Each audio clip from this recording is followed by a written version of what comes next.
Shalom bien-aimés dans le Seigneur, je vous salue dans le précieux nom de notre Seigneur Sauveur Jésus-Christ. Aujourd'hui, nous voulons rendre grâce au Seigneur pour sa grâce, sa paix, dans non seulement notre vie, mais dans notre nation. Nous prenons nos Bibles dans le livre de Romains chapitre 12, à partir du verset 1er jusqu'au verset 2.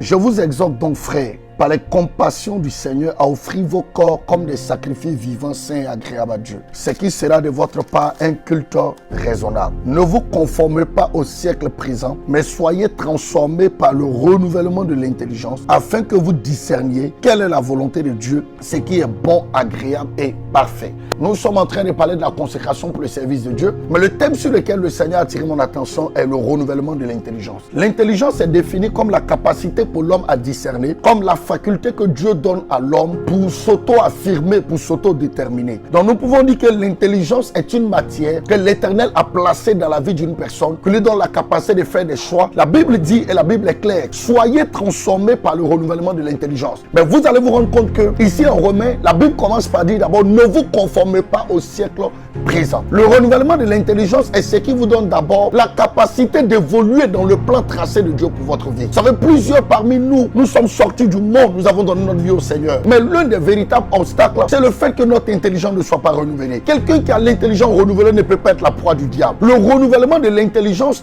nous évite d'abord de faire un mauvais choix. Parce que quelqu'un qui veut aller loin dans la vie doit savoir faire de bons choix. Ça, c'était le premier élément. Donc, le renouvellement de l'intelligence me permet de faire un bon choix. Le deuxième élément, le renouvellement de l'intelligence me donne de ne pas me conformer au siècle présent. Qu'est-ce que la Bible appelle ne pas se conformer au siècle présent? Ce siècle présent est rempli de vicissitudes, est rempli de tares, est rempli de beaucoup de méchanceté. Et lorsque la Bible nous dit de ne pas nous conformer au siècle présent, c'est-à-dire que nous, en tant qu'enfants de lumière, nous devons refléter cette lumière-là qui est Christ. Nous devons refléter cette lumière-là à la gloire de Dieu. Nous ne devons pas composer comme les gens du monde. Il est important pour nous, en tant qu'enfants de Dieu, que tu impactes le monde dans lequel tu es, que tu impactes ta famille, que tu impactes ta génération. C'est nous qui devons impacter notre monde. C'est pourquoi la Bible nous dit de ne pas nous conformer au siècle présent. Le troisième élément qui est un élément capital, la Bible dit afin que vous discernez ce qui est bon, agréable et parfait. Vous savez, c'est un programme d'évolution, de progression. Ce qui est d'abord bon, ce qui est agréable et ce qui est parfait. Quand on parle de ce qui est bon, ça fait allusion à la bonté. Quand on parle de ce qui est agréable, c'est au-delà de ce qui est bon. Et quand on parle de ce qui est parfait, c'est au-delà non seulement de ce qui est bon, mais de ce qui est agréable pour que nous puissions tendre à la perfection. Le renouvellement de l'intelligence te permet de ne pas te conformer au siècle présent, mais le renouvellement de l'intelligence te permet d'évoluer dans ton intimité avec Dieu, te permet de progresser dans ce que tu es en train de faire. Écoutez-moi très bien. Le monde vous présentera beaucoup de choses, mais vous devez savoir qu'avec l'intelligence renouvelée, vous avez la capacité de discerner ce qui est en train de venir. L'intelligence renouvelée vous donne de réparer les torts du présent et de mieux embrasser le futur. Lorsque vous n'avez pas une intelligence renouvelée, vous ne tirez pas les leçons de ce que vous traversez. Vous ne réalisez pas les erreurs que vous commettez et vous ne comprenez pas les leçons que vous devez tirer, non seulement des situations présentes, mais des situations à venir. Vous devez comprendre qu'avec l'intelligence renouvelée, vous poserez des pas dans chaque saison qui vous permettent d'améliorer votre futur. Il est important que ton intelligence soit renouvelée. Ma prière, c'est que nous ayons une intelligence renouvelée. Que cette intelligence renouvelée nous permette de faire de bons choix. Que cette intelligence renouvelée nous permette de discerner le plan parfait de Dieu pour notre vie, mais en même temps que cette intelligence renouvelée nous donne de poser des bases fondamentales pour ne pas remettre à demain ce que nous pouvons faire aujourd'hui. Il est important de dire, Seigneur, donne-moi de l'intelligence. Car la Bible dit, l'intelligence a bâti la maison et la sagesse l'a affermie. C'est important que tu aies de l'intelligence et que cette intelligence te donne d'être un modèle dans ta génération, d'impacter ta génération pour la gloire de Jésus-Christ de Nazareth. Que le Seigneur vous bénisse, que sa grâce soit libérée dans votre vie. Au nom de Jésus.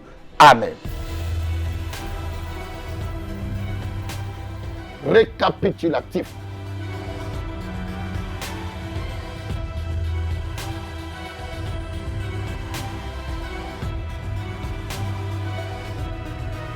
Pour tout besoin de prière, de délivrance et de situation de blocage, vous pouvez nous joindre à ces numéros qui affichent au bas de l'écran. Que le Seigneur vous bénisse et que la grâce de Dieu soit sur vous. À l'Académie des champions, nous formons des champions pour la gloire de Jésus-Christ, notre Seigneur et Sauveur.